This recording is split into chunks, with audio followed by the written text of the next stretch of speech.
ድምፄንም ላሰማ አቅቶኛል። ወድቄአለሁ ጌታ ሆይ አንሳኝ። እባክህ ሕይወቴን ለውጥ።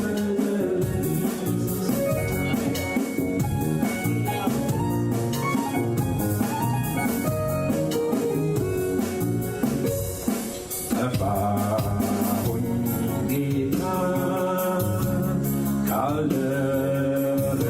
ካልደረስክልኝ፣ ዓለም እንደ ጎርፍ አንከባለለች።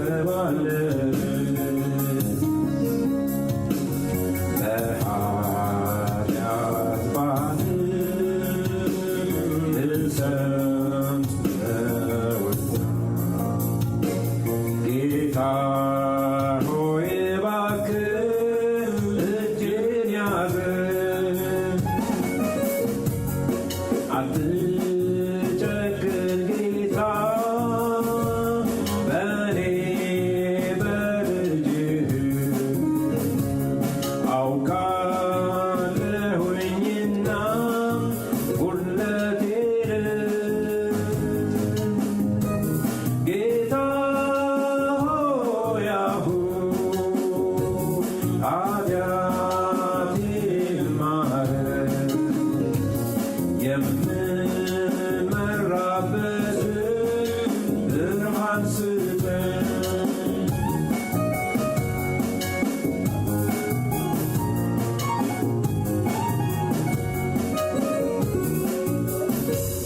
አየሁ ጌታዬ ወዴት ሲመጣ፣ እኔኑ ከጥፋት ሊያወጣ። እጁን ላከልኝ ፍጹም አዳነኝ። ከእንግዲህ ከጌታዬ ጋር ነኝ።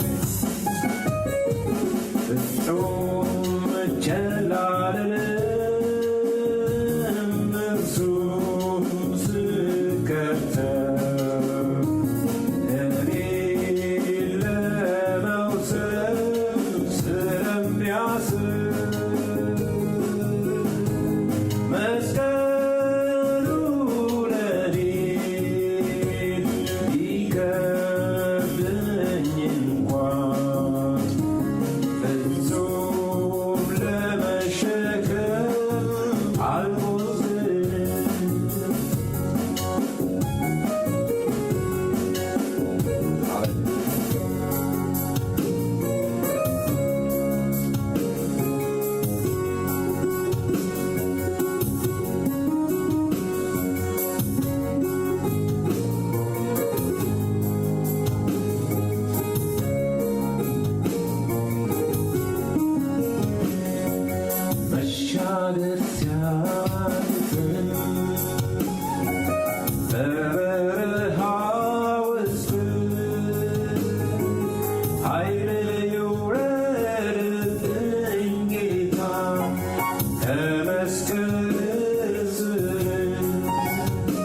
እና እሱ ይድናል ነው የሚለው።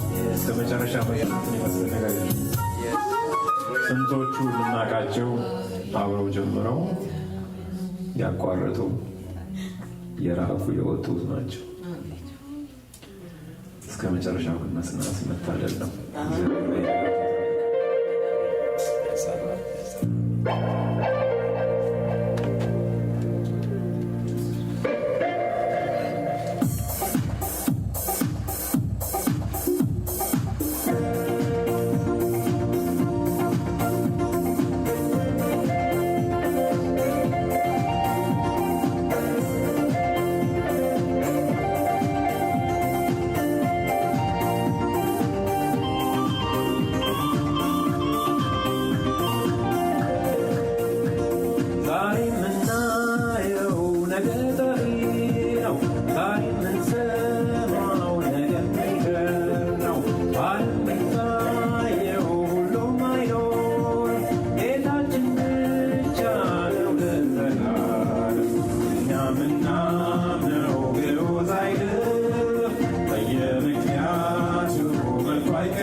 North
Castle,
እናመሰግነዋለን፣ ከፍ ከፍ እናደርገዋለን።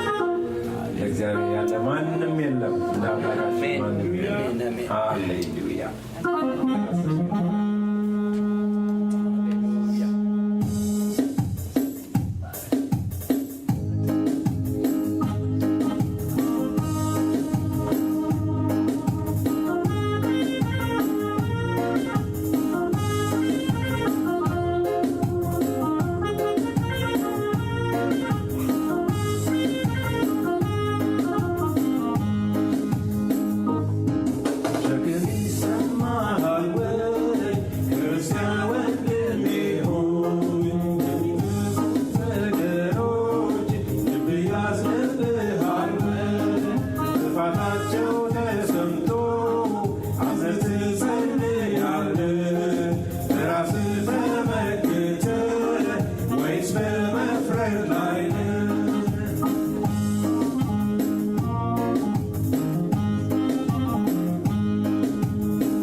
ኃላፊነት መወጣት ይኖርብናል። ወንድሞቼ እና እህቶቼ ዝም ብለን መኖር አይደለም። በእኔ የሚያምን ከሆነ የሕይወት ውኃ ውስጥ ይፈልቃል ይላል። እምነት ሰይጣንም እግዚአብሔርን ይፈራል ይንቀጠቀጣል ይላል። ደግሞ ሰው ማምኖ በቃ ለራሴና ቤተሰቦቼ ድነዋል ነው። ለራሴ የሚለው ነገር አለ፣ እሱ አይደለም። ከሆዱ የሕይወት ውኃ ወንዝ ይፈልቃል ማለት አልፎ ሌሎችንም የሚነካ ሚዛዝ ያየነውን ሕይወት ሌሎችም እንዲያውቁትና እንዲረዱ ማድረግ ይጠበቅብናል። የሁላችን የሚመለከት ነው። ጀምረን ጨርሳለን። ብርሃን ብርሃኔ ለኔ ሆኖ በመንገዴ አንተን እያየሁ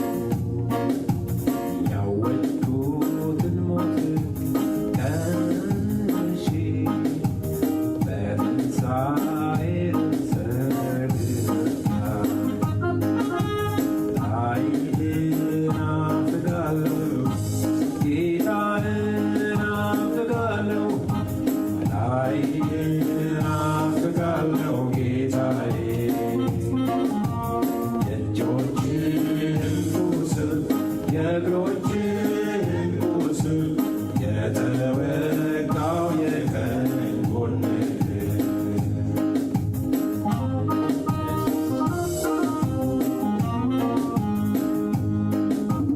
እንባዬ ይሰማል ከዙፋንህ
እግዚአብሔር ይባርካችሁ።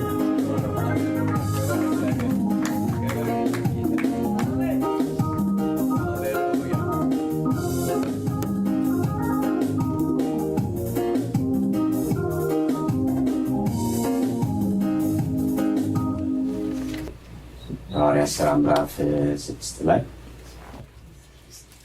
6 ከ1 እስከ 7 ያለው ነው። በዛም ወራት ደቀ መዛሙርት እየበዙ ሲሄዱ ከግሪክ ሀገር መጥተው የነበሩ አይሁድ በይሁዳ ኖረው ከነበሩት አይሁድ አንጎራጎሩባቸው። እየቀኑ በተሰራው አገልግሎት መበለቶቻቸውን ችላ ይሉባቸው ነበርና 12ቱም ደቀ መዛሙርት ሁሉን ጠርተው እንዲህ አሏቸው፣ የእግዚአብሔርን ቃል ትተን ማዕድን እናገለግል ዘንድ የሚገባ ነገር አይደለም። ወንድሞች ሆይ በመልካም የተመሰከረላቸውን መንፈስ ቅዱስና ጥበብን የሞላባቸውን 7 ሰዎች ከእናንተ ምረጡ፣ ለዚህም ጉዳይ እንሾማቸዋለን። እኛ ግን ለጸሎትና ቃሉን ለማገልገል እናንተ በሉት፣ እኛ ግን በዚህ እኛ ግን በሉስቲ ለጸሎትና ቃሉን ለማገልገል እንተጋለን። አሜን ይሁንብን። ይህም ቃል ሕዝብ ሁሉ ደስ አሰኛቸው። እምነትና መንፈስ ቅዱስንም የሞላበትን ሰው እስጢፋኖስን፣ ፊልጶስንም፣ ጵሮቆስንም፣ ኒቆሮንስንም፣ ጢሞናንም ጳሮሜናንም ወደ ይሁዲነት ገብቶ የነበሩ የአንጾኪያውን ኒቆላዎስንም መረጡ። በሐዋርያትም ፊት አቆሟቸው። ከጸለሙ በኋላ እጃቸውን ጫኑባቸው። የእግዚአብሔርም ቃል እየሰፋ ሄደ።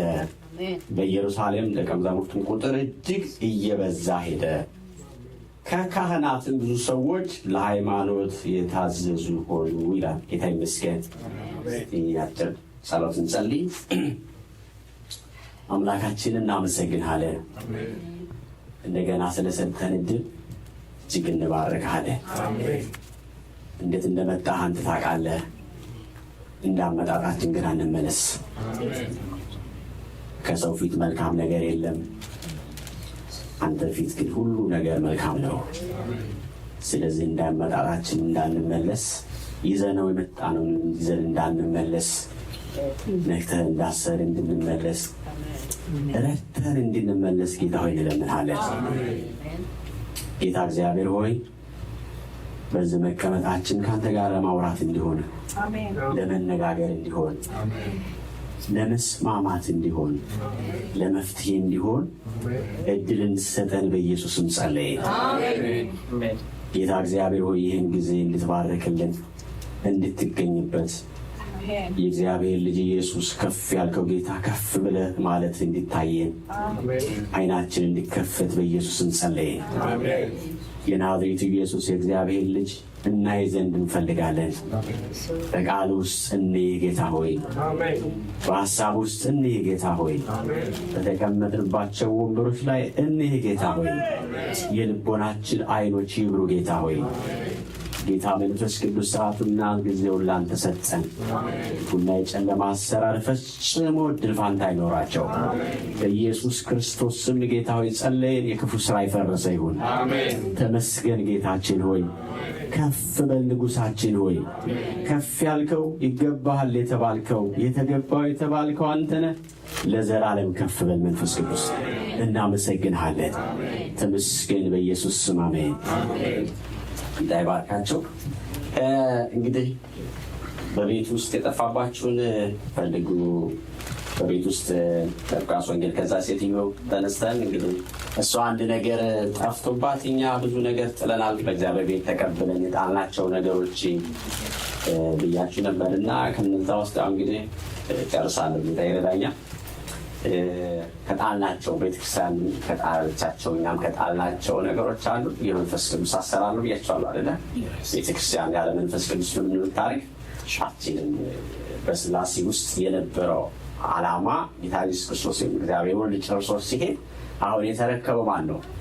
እግዚአብሔር መንፈስ ቅዱስ ነው አይደለ? ቤተክርስቲያን በማስቀጠል ወይም ደግሞ ሙሽሪትን ለሙሽራው በማዘጋጀት አሁን ያለው ድርሻ የማን ድርሻ ነው? የመንፈስ ቅዱስ ድርሻ ነው። ስለዚህ መንፈስ ቅዱስም በየጊዜው በየዕለቱ የሚሰማ የሚታዘዝ ምን ትላለህ የሚል ህይወት ከሌለን ችግር ነው። መንፈስ ቅዱስ በዘመን ላለች ቤተክርስቲያን ምን ይላል ብለናል? ይናገራል ብለናል። መነሻ አድርገን የራእይ ቤተክርስቲያን አስታውሳላችኋል።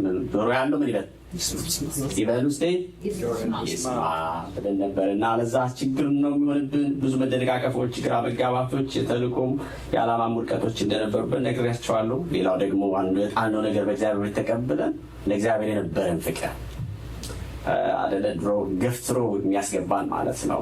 ስለሱ ሲወራ ይንጠን የነበረው ባችን ቅርብ የነበረው ድፈታችን የነበረው ለማገልገል ተልኳችን ለመወጥ በጣም የነበረን ጥለነዋል። በብዙ ነገር አልፈነዋል እና እሱንም እንመልስ ብያችሁ ነበር። ዛሬ ሳምንት ደግሞ መንፈሳዊ ረሃብ ጥማት ጠፍቶብናል። ከዛ የአምልኮ መሪ ከነበረው ሰውዬ ህይወት መዝሙር 42 ላይ ካለው አሳየቻችሁ ነበር እና እንግዲህ እሱ የተጠማው አንድ ነገር ነው ብያቸዋለሁ። የምን ውሃ ነው ያልኳችሁ? አረሳችሁ። የምንጭ ውሃ ነው እንዳልኳችሁ። ዋልያ ሮጦ የሚፈልገው ማንኛውንም ውሃ አይደለም ህይወት ለመቀጠል። ምክንያቱ ባይገባንም ባይብራራልንም ግን የምንድን ውሃ ነው? የምንጭ ውሃ ነው። ስለዚህ ለመኖር እሱ የሞት ሕይወት ጉዳይ ነው ማግኘት እና የዘማሪው ፍላጎት ከቤተ መቅደስ የነበረ ሰው ነው፣ ርቆ ሄዷል። አሁን የሚፈልገው አንድና አንድ ነው። ማንን ነው ብያቸዋለሁ? እግዚአብሔርን ብቻ ነው ብያችሁ ነበርና ስለዚህ ፍላጎታችን ከሱ ከእግዚአብሔር እንዲሆን ብያችሁ ነበር። እንግዲህ ከሰማችሁኝ ሌላው ጥማት አላችሁ ወይ ብያችሁ ነበር። እንግዲህ ቼክ አደረጋችሁ ጥማታችሁ፣ የነፍሳችሁ ጥማት ምንድን ነው? ከዛው ክፍል ተነስቼ ያልኳችሁ እና የእናንተ ነፍስ ምንድን ነው? ሲቸካል ጥሩ ነው ማለት እግዚአብሔር ቃል በሚያሳየን መንገድ ማየት ምንም ችግር የለውም። እግዚአብሔር ከሌላ ጋር ያደረገን እኛን በእኛን ፈትነን እና የነፍሳችሁን ጩኸት ቼክ አደረጋችሁት ወይ? ምን ይላል? አንተ ናፈቀች ይላሉ፣ ነፍሴ ተጠማች ይላሉ። ከእግዚአብሔር ጋር መሰንበት መኖር ይፈልጋሉ ብያችሁ ነበር አይደለም? እና መቼም ቼክ እንዳደረጋችሁ እርግጠኛ ነኝ። ሌላው የነፍስ ጥማት ያለበት መንፈሳዊ ረሃብ ያለው ሰው የማይቆም ጥያቄ አለው ብያችኋለሁ። ሶስተኛው ነገር መቼ ነው አምላኬን ምን ምለው የማየው? መቼ ነው? የማይጠገብ ጸሎት ማለት ነው። የማይጠገብ ጌታን እንኳን አይተው አልጠገቡትም አይደለ? እያዩት እንደውም አመለኩት፣ ሰገዱለት፣ ይገባሃል አሉት። እና ስለዚህ እንደዛ አይነት ህይወት ወደ እሱ መቼ ደርሳለሁ፣ የአምላኬ ፊት መቼ ያለው የሚለውን ሀሳብ እሱን አስጃችሁ ነበር። እና እንግዲህ የእናንተ የነፍስ ጥማት ምን እንደሆነ አስቡበት የሚለውን ሀሳብ ነው ዛሬ እዚህ ክፍል ላይ ልላችሁ ፈልገው። ሌላው ከቤተክርስቲያን በዚህ ዘመን ጠፋ የለም ከሰው ልብ ውስጥ እንደ ግለሰብ እንደ ቤተክርስቲያን እያጣ ነው ያለው ነገር የእግዚአብሔር ቃል ረሃብና ጸሎት ነው አይደለ? ድሮ ጸሎት ሲባል በጣም ሰው ይሰብሰብ ነበር፣ ይመጣ ነበር። ያው ለጸሎት ሲባል አሁን ደግሞ የሆኑ ጥቂት ሰዎች አገልግሎት ይመስላል። ግን በታሪክ ስትመለከቱ የመጀመሪያዊቱ ቤተክርስቲያን ትኩረቷ ምን ላይ ነበረ? ቃሉ ላይና ጸሎት ላይ ነው። እና ለሰከንድ እንኳን የተለየ ህይወት የላቸው ዋና አድርገው ነው የጨረሱት። ስሙ ይባረክ። እና ፍጻሜያቸውንም ያሳመሩት በእነዚህ በሁለት ነገር ነው፣ ሌላ ነገር አይደለም። እና እስከ ፍጻሜያቸውም የቀጠለ ህይወት የተሰዋ ህይወት ይዘው የቀጠሉት በእነዚህ ሁለት ነገሮችን ይዘው ስለሄዱ ነው። ይሄ ያነበብንበት ክፍል ስትመለከቱ እንደ መግቢያ እንዲሆነን እንግዲህ ሐዋርያት ሥራ እያጠናን ስለሆነ እንግዲህ ራሳም ካለ ነው መለስ እናደርገዋለን። የዛሬ ዓመት ያጠናነው ነው። በኢየሩሳሌም ያለች ቤተክርስቲያን ገና ሌላ ቤተክርስቲያን ማን ነው ከኢየሩሳሌም ስላልወጣ ከግሪክ ሀገር ከተለያየ ቦታ የመጡ ሰዎች ስላሉ ተበደሉ ነው አይደለም? እዚህ ክፍል ላይ ስለተበደሉ ስለዚህ ችግር ስላለ ያን ችግር የተፈጠረ ችግር ስላለ ሐዋርያት እንደ መፍትሄ አድርገው አስቀመጡ አይደለ? እና እንደ መፍትሄ አድርገው ሲያስቀምጡ ከእናንተ መካከል መንፈስ ቅዱስ ምን ያልባቸው አሏቸው? የሞላባቸው። ለምን? እኛ አንድ ነገር አለን ነው። አገልግሎቱን እያሳነሱ አይደለም። አካሉን ገንብቶ ለመሄድ ያላቸውን ጥበብ የተጠቀሙበትን አስቡ። እኛ አንድ ተልእኮ አለን ነው። ገብታችኋል? ስለዚህ እኛ ለቃሉና ለጸሎት እንተጋለን። በመካከላችሁ ግን መንፈስ ቅዱስን የተሞሉ ጥበብ ያላቸው ይህን አሁን የሚፈጠረውን ቅሬታ መፍታት የሚችሉ እግዚአብሔርን ምሳሌ የሚሆኑ ሰዎች ምን በሉልን ያሏቸው እና ስጡን ነው አይደል ያሏቸው። ለምን? የነበረውን ችግር እንደዛ አይነት ሰው ካልሆነ አይፈታው ማለት ነው። አያችሁ፣ ምሳሌ የጴጥሮስ ባህሪ ከዚህ በኋላ ነው የተንጸባረቀው። ጳውሎስ የገሰጸውን ነው ታስታውሳላችሁ አይደለ? ስለዚህ ዝጋ ፍጹም መሞትን የሞተ መሆን አለበት ማለት ነው። ወይ ደግሞ ፍጹም መለወጥ ያለበት አገልግሎት ያለው ህይወት መኖር አለበት። እነዛን ሰዎች ከነኞች ጋር አዋህዶ አካሉ አንድ ሆኖ ለመቀጠል ማለት ነው አይደለም? ስለዚህ ከዚህ መካከል ሰዎችን ስጡን አሉ። ሰጧቸው አይደለም? እጃቸውን ጫኑ፣ ጸለዩላቸው። ነገር ግን የነሱ ትኩረት ምን ነበረ? እኛ ለቃሉና ለጸሎት ምን አለን? እንተጋለን። ሲበሉት እስቲ እንተጋለን። እና ከጸለዩም በኋላ እጃቸውን ጫኑባቸው ይላል አይደለ? ውጤቱ ምን ሆነ ነው? እዚህ ክፍል ላይ ስትመለከቱት ቁጥር 7 ላይ 3 ነገሮችን ያስቀምጣል አይደለ? እዙ ላይ ውጤት አዩበት። የሚገርማችሁ ነገር ችግሩ ከላይ ነው፣ ውጤቱን ከታች ያስቀመጡ። ጌታ ይመስገን። አንዳንድ ጊዜ እግዚአብሔር በጠየቅነው ነገር ጋር የሚገርማችሁ ነገር እዛው መልሱን ስታገኙበት ያላችሁ እና ቁጥር 7 ላይ የመጀመሪያው ነገር ያን ሲያደርጉ የእግዚአብሔር ቃል እየሰፋ ምን አደረገ ይላል? ሄደ ይላል። ማለት እየተነገረ ሄደ፣ በምድር ሁሉ እየታወጀ ሄደ። ኢየሩሳሌም እዛ ቤት የነበረ ሁሉ ወጣ፣ ሰፋ ማለት ምንድነው? ሰፋ፣ ድምፁ ሄደ ማለት ነው። በዚህ ዘመን ልክ ወንጌል አማኞች አሉ፣ ወንጌል አማኞች እዛም አሉ፣ እዛም ቸርች አለ እንደሚባለው አይደለም ማለት። በዛን ዘመን ገና ጅማሬ ላይ ያለች ቤተክርስቲያን ናት። አስቡ፣ የቤተክርስቲያን የመጀመሪያ ናት አይደለ? ስለዚህ የእግዚአብሔር ቃል እየሰፋ ሄደ። ቤት ለቤት ብዙ ሰዎች እየደረሰ እየተነገረ እየተወራ ሄደ። ሰምቶ የማያውቁት ነገር እየሰሙ ሄደ ማለት ነው። ሁለተኛ ነገር ስትመለከቱ ደቀ መዛሙርት ምን ይሉ ነበር ይላል? እየበዙ ይላል አይደለ? ስለዚህ አሁን ቃሉ እየሰፋ እያደገ ሲሄድ ሰዎች ምን እያሉ መጡ ማለት ነው? እየተጨመሩ መጡ፣ ወደ አካሉ መጡ። ስለዚህ ሰዎች እየተጨመሩ ደቀ መዝሙር እየሆኑ ጌታን እያመኑ እየዳኑ ወደ ቤቱ መጡ ይላል። ሶስተኛ ነገር እዚሁ ላይ ስትመለከቱ የብሉይ ኪዳን አገልጋዮች የነበሩ አይደለ? እዛው ላይ የቆሙ ሰዎች እንኳን ሳይቀር እጃቸውን ሰጥተው እንደ ጌታ ስሙ ይባረክ። ከካህናት ብዙዎቹ ይላል አይደለ? ለሃይማኖት ታዘዙ ይላል አይደለ? ለየትኛው ሃይማኖት ነው? ለዛ አሁን ለወንጌሉ ማለት ነው። እንተጋበታለን ነው ማለት ያ ነገር አይደለም። እኛ ለዚህ ለሁለት ነገር እንላለን፣ እንተጋበታለን። ስለዚህ ቤተክርስቲያን ትልቁ ተልኳ ሌላ ነገር አይደለም፣ ቃሉና ምንድነው? ጸሎት ነው። ስለዚህ እነዚህ ሶስት ነገሮች እዚሁ ላይ ስትመለከቱ እግዚአብሔር ቃል ሰፋ፣ ደቀ መዛሙርት ጨመረ፣ የሃይማኖት ሰዎች ተያዙ ወይም ደግሞ ለወንጌል እጅ ሰጡ ይለናልና ስለዚህ የመጀመሪያዊቱ ቤተክርስቲያን ትጋቷ ሌላ ምንም ነገር አይደለም፣ ለእግዚአብሔር ቃልና ለጸሎት ነው። ቤተክርስቲያን እሱን ካስበለጠች ውጤታማ ናት። የሚገርማችሁ ነገር የበላይ ካደረገችው ማለት ነው፣ በምንም ነገር ካልሸፈነችው እና ለእግዚአብሔር ቃልና ለጸሎት ቅድሚያ ባልሰጠ አሰራር ውስጥ ቢሆን ምን ሊያደርጉ ይችላል ብላችሁ ስትታሰቡ ተልእኮ ወዳይ ላይደርስ ይችላል ማለት እና ያንንም አሰራር ያደርጉ ዘንድ ያቀበላቸው መንፈስ ቅዱስ ነው ብዬ ነው የማምነው። ለምንድን ነው ካላችሁ ያንን ትተው እናድርግ ቢሉ ነገር ሊያበላሹ ይችላሉ ብዬ አስባለሁና ስለዚህ በታሪክ ስትመለከቱ በእግዚአብሔር ቃልም ስትመለከቱ በቀደመው ዘመን የቤተክርስቲያንም በግለሰብ ሕይወትም የጸሎት ነገር እና የቃሉ ነገር ወሳኝ ነገር ነው እና ሰው መንፈሳዊ ሕይወቱን ለማወቅ ለእግዚአብሔር ቃል ያለውን ነገር አይታችሁ ማወቅ ትችላላችሁ አይደለ? ምሳሌ የእናንተ መንፈሳዊ ሕይወት ለመለካት ስለ እግዚአብሔር ቃል ያላችሁን አመለካከት ሰው አይቶ ይገምታል አይደለ?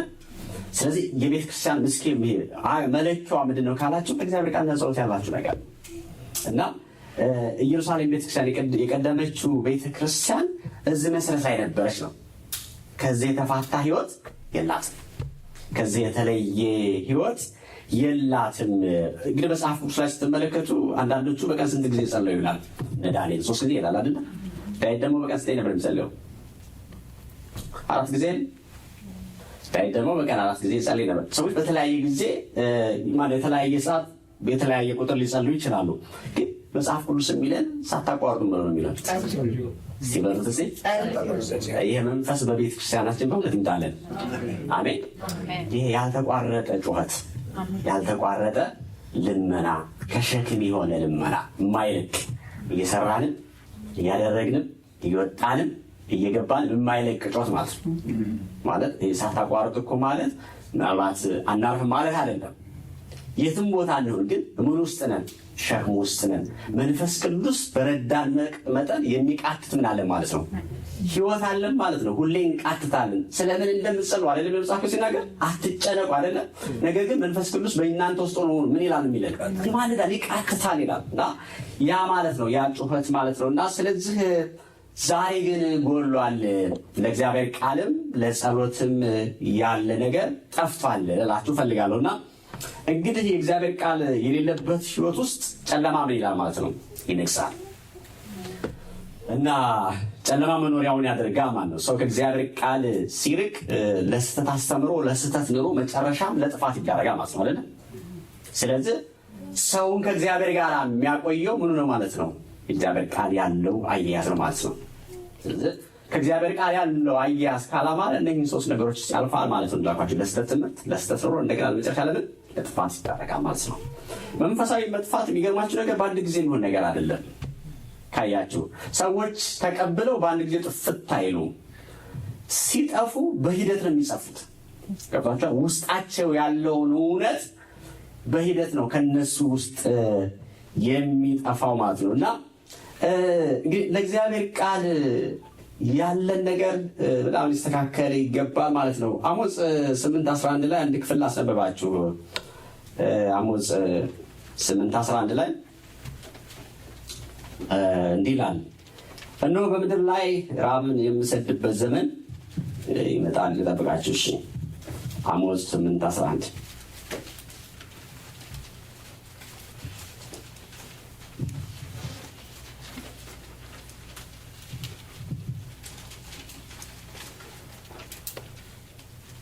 እሺ እነሆ በምድር ላይ ራብን የምሰድበት ዘመን ይመጣል ይላል ጌታ እግዚአብሔር። እርሱም ይልና ምንድን ነው የሚለው? የእግዚአብሔር ቃል ከመስማት እንጂ እንጀራን ከመራብ ውሃን ከመጠጣት ምን አይነት ራብ ነው ማለት ነው? የእግዚአብሔር ቃል ማለት ነው። ይህንን ነቢዩ እንግዲህ ታስታውሳላችሁ። ነቢዩ ገና ሲናገር እግዚአብሔር ከጽዮን እንዲህ ይላል ብሎ ይናገር የነበረ ሰው አይደል? ታስታውሳላችሁ። በግረኛ የነበረ ሰው ነው። ገና ሲመጣ ለእስራኤላውያን ያስተዋውቅ የነበረው እግዚአብሔር ንግግር ነው አይደል? እግዚአብሔር እንዳለ ለይሁዳ እንዳለ ለኢየሩሳሌም እንዳለ እግዚአብሔር ፍርድ ማለት ይናገር የነበረ ሰው ነው። እና ግን በአሞጽ ዘመን እስራኤላውያን በከባድ ሁኔታ ውስጥ ነበሩ። ጥሩ ሁኔታ አልነበረም ነው ዘመኑ። ስትመለከቱ ስትገመግሙ ሃይማኖታዊም ፖለቲካዊም የሰው ስነ ምግባር ስትመለከቱ በጣም ውድቀት ውስጥ ነው። የምግባር ውድቀት፣ የሃይማኖት ውድቀት፣ የፖለቲካ ውድቀት በጣም አጋጥሟቸዋል እና በጣም አስቸጋሪ ጊዜ ነው። ዘመኑን ስታዩት ነቢዩ ከእረኝነት መጥቶ እግዚአብሔርን ድምፅ ለማስተላለፍ የመጣበት ዘመን በጣም አስቸጋሪ ጊዜ ነው። አስቸጋሪ የሆነው ለምንድን ነው ካላችሁ የእነሱ የልብ ሁኔታ፣ ሌላ ምንም ነገር አይደለም። እና እግዚአብሔር ይህንን ሕዝብ ሲቀጣ የቀጣው በምንድን ነው ካላችሁ በዝምታ ነው። አያችሁ፣ በጣም የሚገርማችሁ ነገር ሰው መፍራት ያለበት ብዙ ነገር ብንፈራ እሺ ጥሩ ነው። ምናልባት የመፍራት ክፉ የለውም ከተባለ ያው ሰይጣንን ብቻ እንዳንፈራ እንጂ ወይም ደግሞ ሌሎች ነገሮች እንደዚህ እንዳንፈራ እንጂ፣ ግን በጣም አስፈሪው ነገር እግዚአብሔር ዝምታ አይደለም ማለት እግዚአብሔር ዝም አላቸው ይላል እና በጊዜው ነቢያት መላክን እግዚአብሔር ምን አደረገ ማለት ነው? አቆመ ማለት ነው። የእግዚአብሔር መመሪያ መገለጥ በጣም የመመሪያ መስጠት ያቆመበት ጊዜ ነው። ዝም ያለበት ጊዜ ነው እና እግዚአብሔር የማይናገር የሚመስልበት ጊዜ ነበር። ግን እኮ እግዚአብሔር ምን አምላክ ነው? የሚናገር ለሕዝቡ መመሪያን የሚሰጥ በዚህ ግቡ በዚህ ውጡ የሚል። ለዛም ታስታውሱ ከሆነ አንድ ባህሪ ያላቸው መንፈሳዊ የሆኑ የእስራኤል ማህበረሰብ እግዚአብሔር ምን የማለት ልምድ አላቸው? የመጠየቅ ባህሪ አላቸው አይደለ? እንስማ ይላል አይደለ? ጦርነት ሲወጡ ለመኖር የእግዚአብሔር ፍቃድ የእግዚአብሔር ሀሳብ ምንድን ነው ብለው ይጠይቁ ነበር። ግን በዚህ ዘመን ላይ እግዚአብሔር ከምድሪቱ ጫፍ እስከ ጫፍ የሚናገርባት ንጹሕ ሰጣቸው። አይገርማችሁ? ስለዚህ የትኛውም ጫፍ ብትሄዱ የእግዚአብሔር ቃል እንዲህ ይላል የሚል ሰው ላይ አይገኝም። እነሱ ካለበት ሁኔታ ማለት ግን እግዚአብሔር ምን የሚል አምላክ ነው? ግን የሚገርማቸው አስባችሁ ወደኛ እናንጣውና የእግዚአብሔር መናገር ከብሉይ ኪዳን መናገር አይሻልም? እንዳይሆን ወደኛ እናንጣው። በዛን ዘመን ከሚናገረው በላይ እኮ በዘመን በሙሉ እግዚአብሔር ይናገራል አይደል? እና ታዲያ ዛሬ እግዚአብሔር አይናገርም ወይስ እኛ የመስማት ልቡ የለን ይሆን?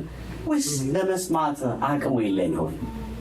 እንጂ እግዚአብሔር የሚናገር እንደውም በአዲስ ኪዳን በጣም ሁልጊዜ ከኛ ጋር ሊሆን፣ በዛን ዘመን በአንድ ሰው ላይ ሊሆን ይችላል፣ በአንድ ነቢይ ላይ ሊሆን ይችላል እግዚአብሔር የሚናገረው። ባለራእዩ ምን አለው፣ ነቢዩ ምን አለው ተብሎ ይችላል። አሁን ግን መንፈስ ቅዱስ ለሁላችንም ምን ተብሎናል? ተሰጥቶናል አይደል? እና ከኛ ጋር ያለው መንፈስ ቅዱስ የሚናገር ነው ወይስ የማይናገር? እና ይናገራል ወይ? ጠይቃችሁ ነገር ይሰጠናል ወይ? መመሪያ ነው አይደል? ያሳየናል ወይ? በዚህ ይለናል ወይ? ወይስ የእኛን ስማ ያንተን አንሰማም የሚል ህይወት ላይ አይደለም? አንዳንድ ጊዜ ታውቃላችሁ ጸሎቶቻችን እግዚአብሔር የእኛን ልመና ብቻ ስማ እንጂ ያንተን እንስማ የሚል የለበትም። ለምንድን ነው ካላችሁ ለመስማት ዝግጁ ስላልሆን ነው እንጂ እግዚአብሔር የሚናገር አምላክ ነው። ከብሉይ ኪዳን መገለጥ በላይ አዲስ ኪዳን ላይ የእግዚአብሔር መገለጥ በሰፊ ተብራርቷል።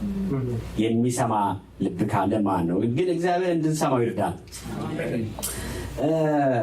ስለዚህ ምንድነው እንዳይሰሙ ካደረጋቸው ሌላው ካላችሁ በምቾታቸው መታወር፣ በምቾቶቻቸው ታወሩ፣ የእግዚአብሔርን ሀሳብ በጣም ረሱ።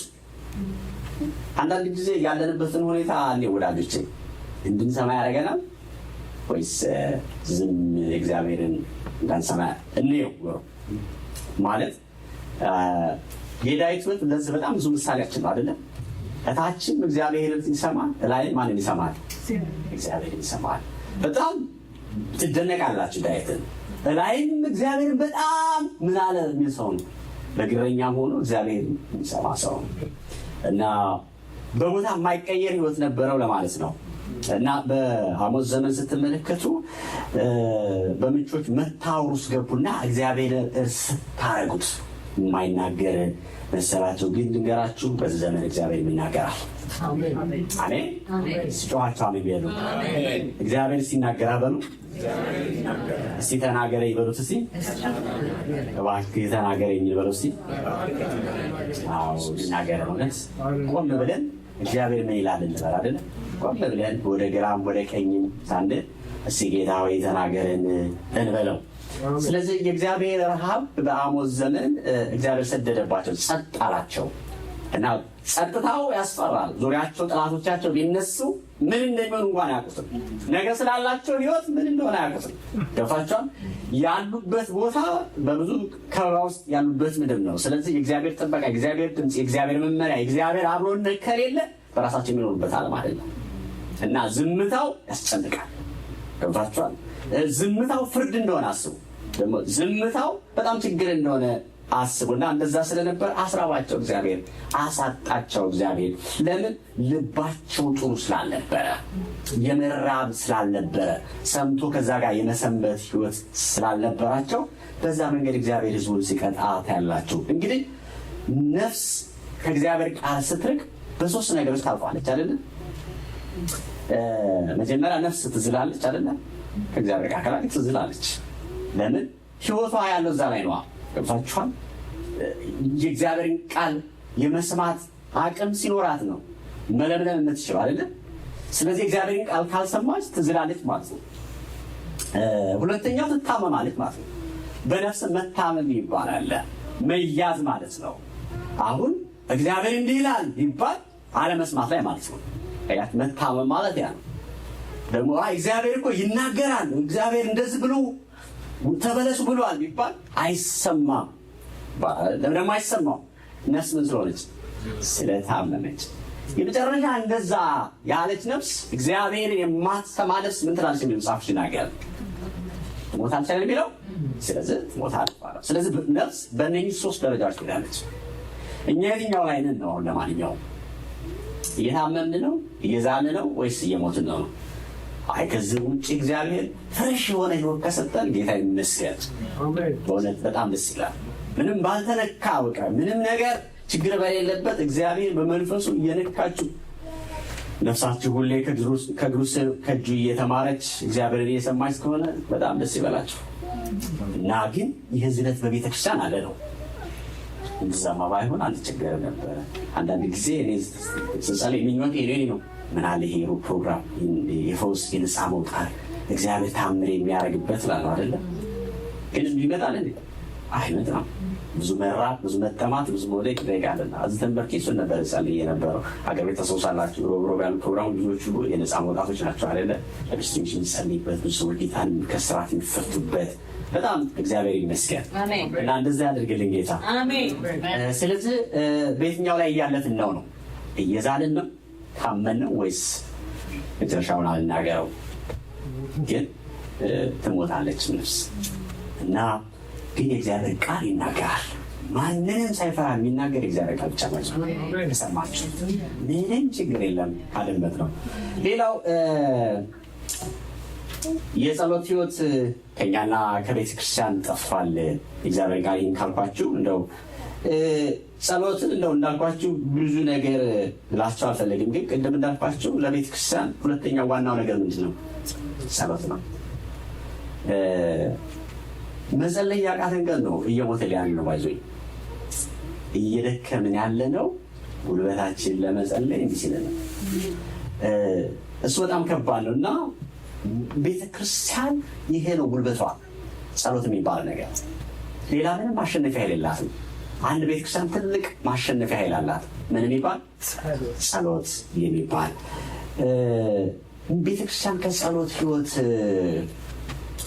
በጸሎት ውስጥ አለመበርታቷ ምን አጋጠማት? የጸሎት ህይወት ከቤተክርስቲያን ከኛ ህይወት መጥፋቱ ምን አጋጠመን የሚለው በጣም ትንሽ ነገሮችን ቶሎ ብዬ እናገራለሁ።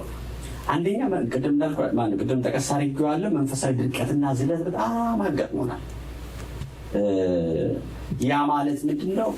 በመንፈሳዊ ነገር ዳገት ይሆንብናል ማለት ነው። ለመስማት ዳገት ይሆንብናል። ለባይብል ስተዲ ዳገት ሊሆንብን ይችላል። ለመንጣ ዳገት ሊሆንብን ይችላል። እግዚአብሔር ቃል ለመስማት ዳገት ሊሆንብን ይችላል። እግዚአብሔር ፊት ለመቅረብ ህሌናችን ራሱ ዳገት ይሆንበታል። ከምን ስለራቅ ነው? ከጸሎት በሉ እስቲ።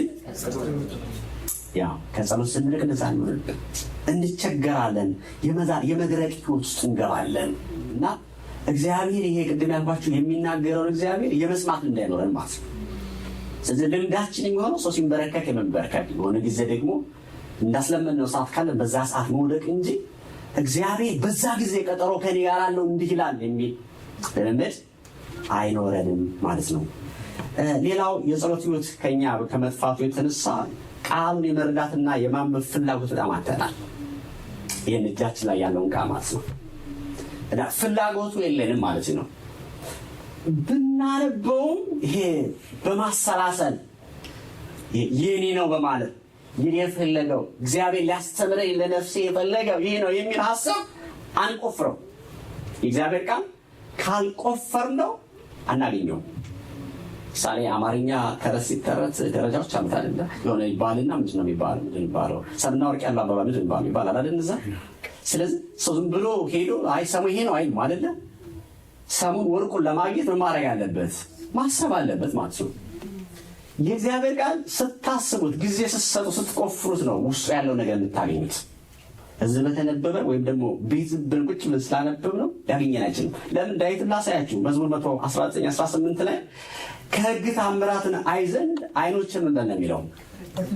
ክፈት ነው ማለት። ከሕግ ሲል ከየትኛው? ከቃል ማለት ነው አይደለ? ሌላም ነገር አይደለም። ከሰጠኝ ቃል ዝም ብሎ ቃል አይደለም። ቃል ውስጥ ማን አለ? ራሱ እግዚአብሔር አለ። የእግዚአብሔር አሰራር አለ፣ ታምራት አለ፣ ፍቅሩ አለ፣ ቅድስናው አለ፣ ጽድቁ አለ፣ ማዳኑ አለ። እሱን አይ ዘንድ አይኔ ምን በለሌ ነው። ካልተከፈተለት ምን ሊላይ ነው? አያየውም ማለት ነው። ማለት ቃሉ ዝም ብሎ ቃል አይደለም ማለት ነው። አያችሁ፣ ዝም ብሎ የተደረሰ መጽሐፍ አይደለም ማለት ነው።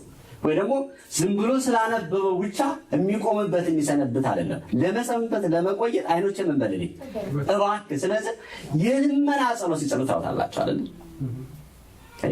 ሲማጸን ታውታላችሁ። እባክህ ምን በለሌ ይፈትልና መንፈሳዊ ዓለም ላይ በጸሎት እንድንማር መንፈስ ቅዱስ እንዳስተምረን ካልጸለይን፣ አይናችን ካልበራልን እግዚአብሔር ቃል በፍጹም አንረዳውም።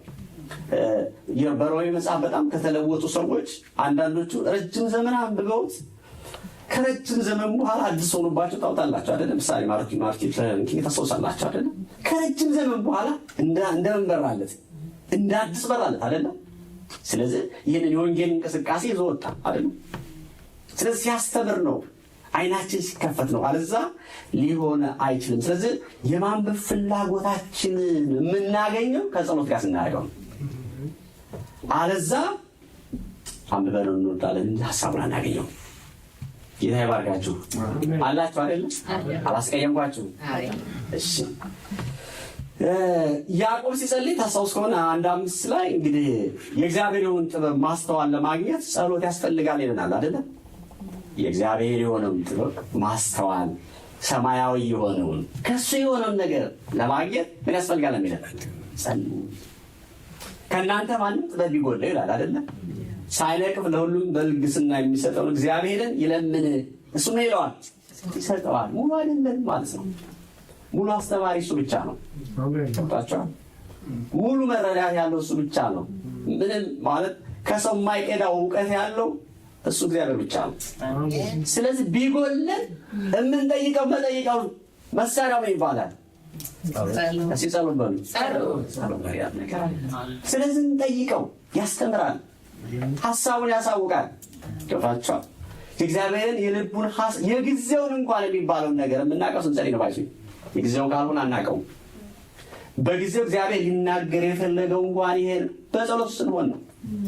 አንዳንድ ጊዜ ምሳሌ እግዚአብሔር የሆነ ሰውን የሚያሳስባችሁ ምን ላይ ስትሆኑ ነው? ስትሄዱ ነው። ለራሳችሁ ተንበርካችሁ ለሰው ጸልያችሁ አታውቁም? ያኔ ምን ይባላል? መስማት የሚባለው አንዱ እሱ አይደለም። ታዘዝ የሚባለው እሱ አይደለም።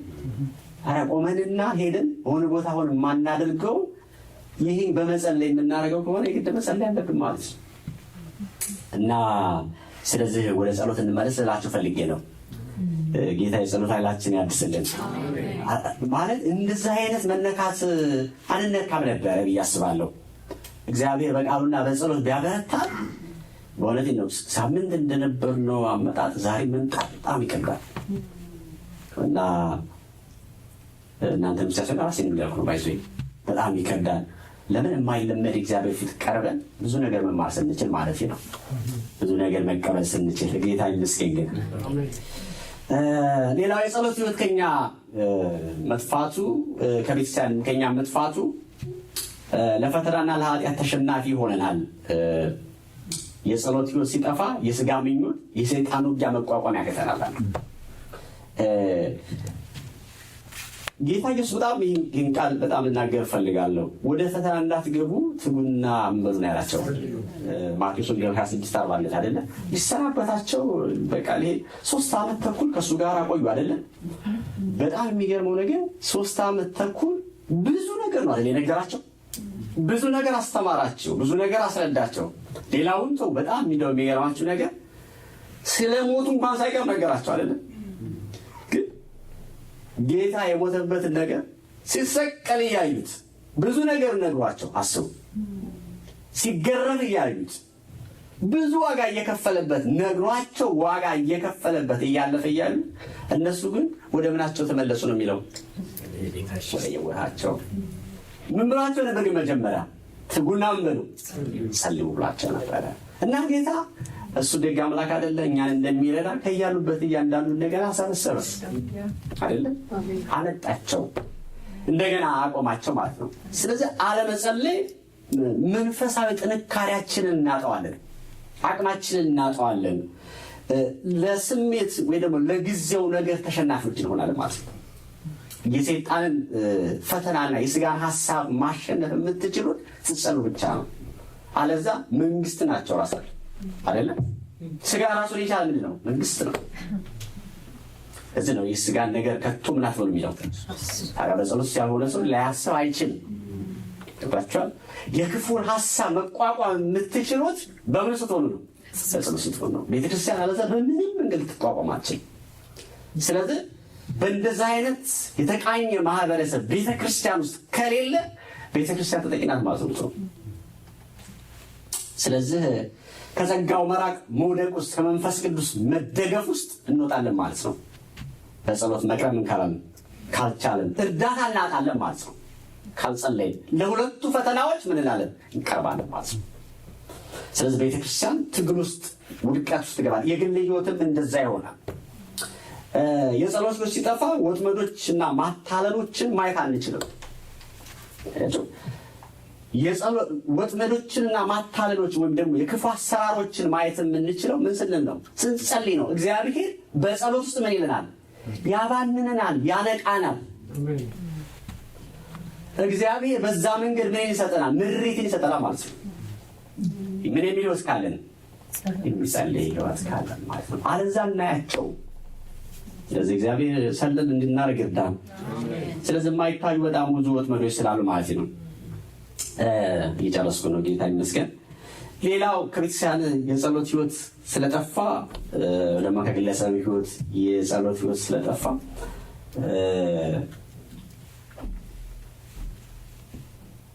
በጣም የሚገርመው ነገር ፊልጵስዩስ ምዕራፍ 4:6 ላይ በቤተክርስቲያን ያለው ማህበረሰብ ራሱ ዓለም ውስጥ ካለው ማህበረሰብ እኩል ተጨናቂ ነው አይደል? በአማኞች ላይ ውጭ ካለው ማህበረሰብ በማይለይ መልኩ ተጨናቂ ማህበረሰብ ይኖራል። መቼም በዚህ ዘመን የማይጨነቅ ሰው የለም አይደለም።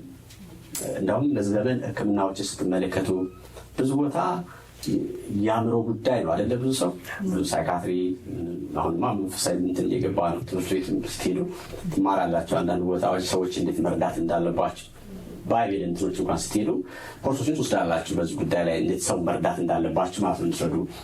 ግን የጌታ ማህበረሰብ ይሄ ቤተክርስቲያን ውስጥ ያለው ማህበረሰብ የሚያስጨንቃችሁን በማለት ጣሉ የተባለው ያ ማለት ምን አልተፈቀደልንም ነበር ማለት ነው። ስለዚህ አንተተን የያዝነው በራሳችን ነው ማለት ነው። ከምን ስለራቅን ነው? ከጸሎት ስለራቅን እኛ ለሱ ቀረብነው ማለት ነው። ጌታ ከኛ ምን አድርገዋል ነው? ራቀ ማለት ነው። ታያችሁ፣ ለዚህ ነው እዚህ ላይ ሲናገር ጌታ ምንድን ነው የሚለው? ቅርብ ነው ይላል አይደለም? በነገር ሁሉ ይላል በጸሎት በምልጃ ከምስጋና ጋር በእግዚአብሔር ዘንድ ልመናችሁን አስታውቁ እንጂ በአንዳች እንዳትበሉ አትጨነቁ። እዚህ ጋር ስንት ነገሮች ነው የሚያስቀምጥልን? ጌታ ቅርብ ነው አለ ነገር አይደል? ያ ማለት ከሚከብደን በላይ ኤጲሶስ አማኞች ያሉበት ሁኔታ ታስታውሳላችሁ። ጸሐፊው እስር ቤት ነው አይደል ያለው? እስራት ውስጥ ነው ያለው። ከሚከብደን ወይም ከሚያስጨንቀን በላይ ጌታ ምንድን ነው አለ? ቅርብ ነው ካለ በኋላ የመጀመሪያው ነገር በነገር ሁሉ አለ በምልጃ ከምስጋና ዘንድ ነገራችሁ በማን ፊት አቅርቡ? በእግዚአብሔር ፊት። ያ ማለት ጸሎት ውስጥ ምስጋናም አለ፣ ምልጃም አለ፣ ልመናም አለ ማለት ነው አይደል? ሁሉም ነገር አለ ማለት ነው። ስለዚህ እነኚህን ነገሮች አድርጉ፣ ለእግዚአብሔር አስታውቁ። ግን በአንዳች ነገር ምን አትበሉ፣ አትጨነቁ። ማለት መጨነቅ ማለት እግዚአብሔር አይችልም ማለት ነው አይደል? ዘጸአት ስታነቡ እንደዛ አይደል? ዘጸአት 14 ሴዳችሁ ነው ስትመለከቱት መጨነቅ መፍራት በእግዚአብሔር ሐሳብ ላይ ማለት አይ እግዚአብሔር ምን አይልም አይችልም ማለት ነው። ለዚህ ነው አይደል? እንደውም በጣም ስለፈሩ ስለዚህ ስላሉ እንዳምኑት ይመስለኛል። እግዚአብሔር የግብፃውያን ሰራዊት ታወከ ይላል አይደል? አሰረም ይላል አይደል?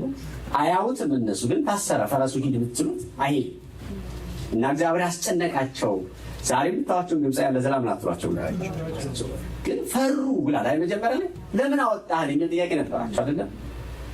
ስለዚህ አንዳንድ ነገሮቻችን አንዳንድ ችግሮቻችን የሚያስጨንቁን ዋጋ የምንሰጣቸው ነገሮች ከእግዚአብሔር ሰራቅ ነው። እግዚአብሔር ጋር ብንቀርብ ጌታ ቅርብ ነው በሚለው እንጽናና ነበረ እና ቤተክርስቲያን እንደዛ ትጽናና ነበረ ማለት ነው። የመጨረሻው ሀሳቤ የጸሎት ህይወት ስናጣም ህይወትም አገልግሎትም የህይወትም የአገልግሎትም ኃይል እናጣለን። ይሄ የጸሎት ኃይል ስናጣ ህይወትም አገልግሎትም ምንድን ነው? ህይወት ራሱ የምትታደሰው ጸሎት ውስጥ ነው አይደለ? ጸሎት ውስጥ ስትሆን ህይወት ትኩስ ሆናለች አይደለ? እንደውም እንደ አባባል አለ አይደለ? ምንድነው አገር ቤት ልክ ሽሮ በጣም ይተከተካል አይደለ? ልክ የሀገር ቤት ያለውን ስለዛ አይደለም እና እዚህ ያለው ሽሮ ስለሌለ ችግር የለውም እና ልክ ህይወት ትኩስ ሲሆን ሁልጊዜ እንደዛ ነው ማለት ሁልጊዜ አዲስ ነው። ለማገልገል፣ ለመኖር፣ ለማድረግ፣ ለመስራት በጣም አዲስ ነው እና ሰው ጸሎት ጋር ሲከርም በምጣድ ላይ እንዳለ ትኩስ ነገር ላይ እንዳለ ያስቡት። ዝም ማለት አይችልም ማለት ያን ነገር አለማድረግ አይችልም። ምሳሌ ነው በጣም ስናነሳው በእናንተም ብዙዎቻችሁ ገጥሟችሁ ይችላል። ድሮ ጌታን አምነን የደህንነት ትምህርት ተምረን ትንሽ ቆይተን መጽሐፍ ቅዱስ ስርዓት ውስጥ ገብተን ለማገልገል እንጸልይ ነበር አይደለም? በህይወት ለመኖርማ ግዴታ ነው። በየጸሎት ቤቱ እንሄዳለን አይደለም? ቸርች አለ ሲባል ማለዳም ሌሊትም ሁሉም ነገር እንገኛለን። ግን አገልግሎት በጣም እንጠማ ነበር አይደለም? እንደው መሪዎችን የሚያሳስባቸው ጸልዩልኝ ብላችሁ አታውቁም? እኔ ብያለሁ እንትን እንሰጥ በቃ ማለት ጸሎት መሪ ሆነ ሰፈር ጸሎት መሪ ነህ እንድንባል ማለት ነው። ከዛን ጸልያ እግዚአብሔር ፓስተሩን ያሳስበው እንላለን፣ መሪዎችን ያሳስበው፣ ፑልፒት ኮሚቴዎችን ያሳስባቸው እግዚአብሔር ይስጥታል። ሰፈር ጸሎት ሲሰጠን ደስታችን ደስ አለና አይደል? ከዛ እንደምንም ተብሎ ደግሞ ያን ስልክ ጣቢያ ያለው ደግሞ ፕሮግራም ነው ከተባለ በጣም ደስታችን ደስ አለ። ቸርችማ እሑድ ሰንዴ ላይ ፕሮግራሙ መባል ትልቅድል እሱ አግኝ እግዚአብሔር እንደታሰበ ነበር አይደለም? ግን አሁን ተብለን እንባላለን እንመጣለን። ተብለን እሺ እንላለን። ከራሴ ጀምሮ ዙፊን አንዳንዴ አስቸግራታለሁ። ጸሎት ትማራለህ ስትል አረት ዙፊን ፓስተር ደግሞ በጣም ብዙ ቀን እና ታስታውስ ከሆነ ተጠንቅቆ የሚለውን ሀሳብ ሲናገር የመጨረሻው ሀሳብ ታስታውሳላችሁ? ተጠንቅቆ ሲደመድም ሲጀምር መተን ነበረ፣ ከውሃዩ ሲጨርስ መተን ነበረ። ታስታውሱ? እና ስለምን ነበር ያን የተናገረው? እሱን አልጠየኩም እየረዳችሁ ነው ግን እና ማለት በጸሎት ውስጥ ስንሆን የእግዚአብሔር እውነትን መኖር ማወጅ ማንቸገር ማለት አቅሙ ያለው የት ጋር ነው? ጸሎት ጋር ለማገልገል ገብታችኋል። ለመኖር አቅሙ ጸሎት ውስጥ ነው። አለዛ ቤቱን የሚሰራብን ጎጆውን የሚሰራብን በጣም ብዙ ነገር አለ። ከኛ ጋር መክበር መሰንበት የሚከር በጣም ብዙ ነገር አለ። ስለዚህ የጸሎት ህይወት ሲኖረን የግል ህይወታችንም አገልግሎትንም ማገልገል እንችላለን እና ኃይል እዛ ውስጥ አለ ጸሎት። ስለዚህ ቤተክርስቲያን አንዱ ያጣችው ይህንን የጸሎት ህይወትን ነው። የጸሎት ህይወት ሲታጣ እንደ ግለሰብም እንደ ቤተክርስቲያን የእግዚአብሔርን እውነት ማወጅ ያቅተናል። የሐዋርያት መጽሐፍ ስትመለከቱ እንዳትናገሩ አላቸው አይደለም? ተመልሰው ምን አረጉ ነው የሚለው? እኛ ያየነውና የሰማነው ምን ከማለት ጸለው ይላል አይደል? እኛ ያየነውና የሰማነውን ከመናገር ምን አንልም፣ ዝም በዚህ ስም ነው አይደል የተባሉት። እንደውም ከሰማይ በታይ ለመዳን የተሰጠ ስም ይሄ ብቻ ነው ማለት ነው። ይህን የተናገሩ ሰዎች እነማን ናቸው? የጸለዩ ሰዎች ናቸው። ካልጸለዩ ዝም በሉ ነው የሚያስተው ነገር አለ ማለት ነው።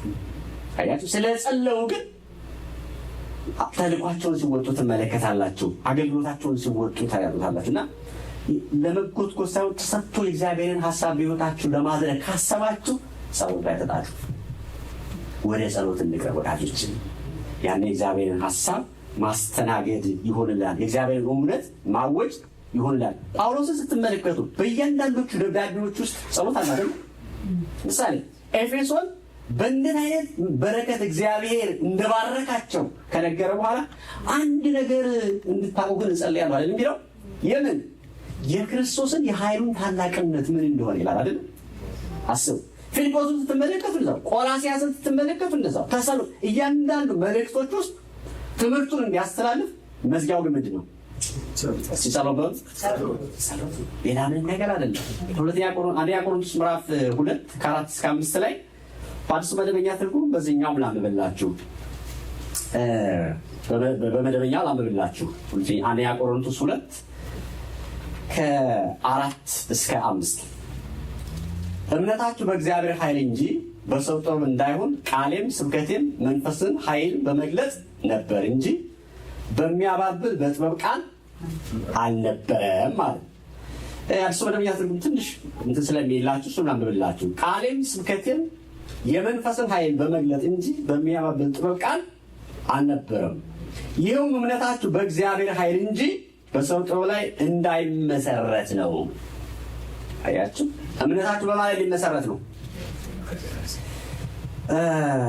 ስለዚህ ጳውሎስ የሚያውጀው ወንጌል ደግሞ የሚያገለግለው እውነት በሰው ጥበብና ፍልስፍና ብልሃት ላይ ምን ያህል አይደለም የተመሰረተ አልነበረም ነው ሐሳቡ። ታዲያ ምን ነበረ ካላችሁ በመንፈስ ቅዱስ ኃይል ላይ የተመሰረተ ነበረ አገልግሎት የሚለው። የቆሮንቶስ አማኞችን እያላቸው ያለው የእምነታቸው መሰረት በሰዎች ንግግር ላይ ሳይሆን መመስረት ያለበት በእግዚአብሔር ኃይል ላይ ነው። ለምን ስለደው ካላችሁ ቆሮንቶስ ተሰውሳላችሁ አርስፋጎስ እዛ አደባባይ ላይ ሁልጊዜ ወጥቶ አዲስ ነገር መናገር ልማድ ነው አይደለ?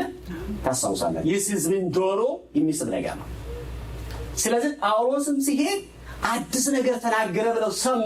ሌሎቹ ተናግረው የማያውቁትን ታስታውስ ከሆነ ምንን አወራላቸው?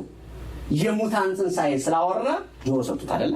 ሌሎቹ አዲስ ነገር ቢያወሩ ከፍልስፍናቸው፣ ከጥበባቸው፣ ከአኗኗራቸው ስለዚህ ለሕዝቡ የሚደመጥ ነገር ያወራሉ። ግን የኛ ማውራት አልቻሉ።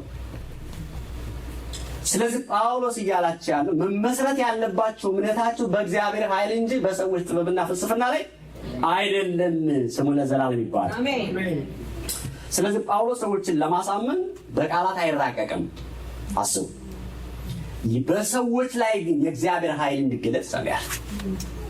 አያችሁ። ስለዚህ ቆሮንቶስ አማኞችን ይሄን ሌላችሁ ፈለገው ማለት የተሻለ ንግግር ከዛኛው እዚህኛው ጋር አለ ብላችሁ እንድትመጡ አይደለም።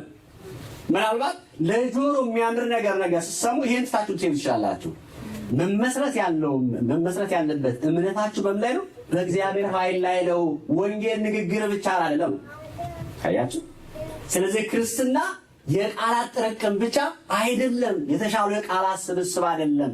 የእግዚአብሔር ኃይል መገለጫ ነው። ስሙ ለዘላለም ይባላል። ስለዚህ ወንጌል ስተቀልልላችሁ የቃላቶችን እንትን አይደለም። ጳውሎስ መሰረታችን የተመሰረተው እምነታችን የተመሰረተው ንግግር ብቻ ላይ ሆነ ሳይሆን እግዚአብሔር ኃይል ላይ ነው። ይህ ኃይል በወንጌል ምን ብሏል? ተገልጧል። ስለዚህ የእግዚአብሔርን እውነት የሚያውጅላቸው ወዳጆቼ የእግዚአብሔርን ኃይል እንዳውቁ ስለፈለገ ነውና ምን ልላችሁ ፈልጌ ነው ስጨርስላችሁ፣ በህይወታችን ደግሞ የእግዚአብሔር እውነት እንድናውጅ ከፈለግን ወዳጆቼ ጸሎት በጣም አስፈላጊ ነው። አለዚያ ማወጅ አንችልም። የያዝነውን የሚያስጥል ብዙ ነገር እየመጣ ካወቅነው በጣም ወደፊት ቀድሞ ብዙ ነገር ሊነግረን የሚችል ነገሮች እየመጡ ነው። ከእግዚአብሔር ጋር የምንሰነብተው ግን የእግዚአብሔር እውነት በደንብ ስንረዳ ነው። የእግዚአብሔር ኃይል የወንጌል ኃይል ሲነካን ነው አይደለ? ከዛኛው ቤት ወደዚህ ቤት በችሎታ አልመጣንም። አያችሁ? በቃላት ውድድር እምነት አልቀየርንም ነው እንዴ? አስቡ።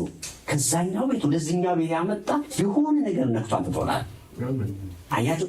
የኃይል ነው እንዲገለጥ የሚፈልገው። ጳውሎስም እያለ ያለው የቆሮንቶስ አማኞችን ያን የነበራችሁበትን የሥነ ምግባር ውድቀት አራግፎ እዛ አንጥቶ ጸጋን የሰጣችሁ ንግግር ስለሆነ አይደለም፣ ወንጌል ኃይል ስለሆነ ስሙ ለዘላለም ይባረክ። ስለዚህ የጸሎት ሕይወትና የእግዚአብሔር ቃል ረሃብ ከቤተክርስቲያን ጠፍቷል። እናንተ ቤት እንዴት ነው? የእግዚአብሔር ድምፅ እንዴት ነው? ይሰማሉ ወይ? እንግዲህ ማንሰማም እግዚአብሔር ይርዳል። ግን የውድቀት ዘመን አለ። አንካካድ። እግዚአብሔር በአዲስ ኪዳን በሰፊ ይናገራል፣ ግን መስማት ስላልቻለን አንሰማም። እና አንድ 3 ጥያቄዎች ህይወታችሁን ልጠይቁ በጣም እፈልጋለሁ። ከእግዚአብሔር ቃል ይልቅ ጊዜያችሁን የሚያጠፋባችሁ ነገር ምንድን ነው? ያለ እናንተ የከበረ ነገር ነው ማለት ነው። እስኪ ምንድን ነው ጠይቁ ራሳችሁ። ምን ይሆን ከእግዚአብሔር ነገር ከእግዚአብሔር ቃል ውስጥ የሚያደርግላችሁ እና ያ ነገር እስኪ ቼክ አድርጉት።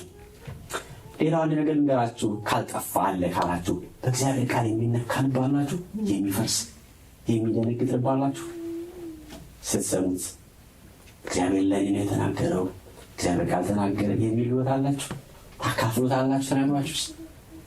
ወይስ ስንወጣ ትረሱታላችሁ ተናግሮን? እሱንም ቼክ እናድርግ። የእግዚአብሔር ቃል አለመራባችን በህይወታችን ያመጣውን ጉዳት አስተውለነዋለን? ሆን አስተውላችሁታል? ጉዳቱ አለመራባችን፣ አለመጠማታችን ጉዳቱን ያመጣው ነገር አስተውለነዋል ወይስ እንደው የመጣ እያለ ይሄድን ያለ ነው? እና አንድ ጠይቅ ስለፈለግኩ ነው። ሌላው ከእግዚአብሔር ጋር ያልተቋረጠ የጸሎት ግንኙነት አለን ወይ? ወዳጆቼ ይህ ሁል ጊዜ ከእሱ ጋር መሆን እግዚአብሔርን በማይጠገብ መናፍቅ የሚናፍቅ ህይወት ላይ ነን ወይ? እሱንም እንድታው በጣም ፈልጋለሁ። ሌላው በጸሎት እግዚአብሔርን ኃይል የመጠማት የመናፈቅ ልቡ አላችሁ ወይ? እንግዲህ ወንጌል ቃል ብቻ አይደለም ምናል አይደለም። ስለዚህ የተመሰረት ነው በንግግር ብቻ አይደለም። ወንጌል ምን አለው? ኃይል አለው። ያንን ጉልበተኛ ፈሪሳዊ አሽመድምዶ አንጥቶ ስሙን የሚሸከም የክብር ዕቃ ያደረገው ምን ስላለው ነው? ኃይል ስላለው። አያችሁ? ያን ቀናተኛ በርቱ፣ ግደሉ፣ አይዟችሁ፣ አስፈላጊውን ነገር እኔ ከቄሳር አደርጋለሁ፣ ከሸንጎ ማህበር አንድ ስብስብ ስለነበረበት እኔ እዛ አስወስናለሁ የሚለን ሰውዬ አንጥቶ እንደ ሰባኪ ያደረገው። ታዲያ ሳያቀርቶ ይመስላችኋል? አይደለም። ስለተነካ ስሙ ይባረክ እና የሚነካ ህይወት ጌታ ያብዛልን። እንጸልይ።